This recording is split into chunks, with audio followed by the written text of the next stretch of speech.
భారీ వర్షాల నేపథ్యంలో అధికారులు అప్రమత్తంగా ఉండాలి. ప్రాణ ఆస్తి నష్టం కలగకుండా ముందస్తు చర్యలు చేపట్టండి. జిల్లా కలెక్టర్ కృతికా శుక్లా పల్నాడు జిల్లాలో ప్రాణ ఆస్తి నష్టం కలగకుండా ముందస్తు చర్యలు చేపట్టాలని జిల్లా కలెక్టర్ కృతికా శుక్లా అన్నారు. అక్టోబర్ 27 నుండి 29వ తేదీ వరకు భారీ వర్ష సూచన వాతావరణం శాఖ ప్రకటించారని కలెక్టర్ పేర్కొన్నారు. 27, 28, 29 తేదీలు చాలా ముఖ్యమైనవి.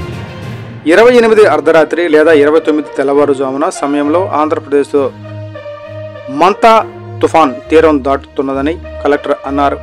4 రోజులు విస్తృతంగా వర్షాలు పడే అవకాశం ఉన్నందున ముందస్తు చేపట్టవలసిన చర్యల దృష్ట్యా అన్ని శాఖలు సమన్వయంతో లోతట్టు ప్రాంతాల ప్రజలను అప్రమత్తం చేయాలని కలెక్టర్ అధికారులను ఆదేశించారు.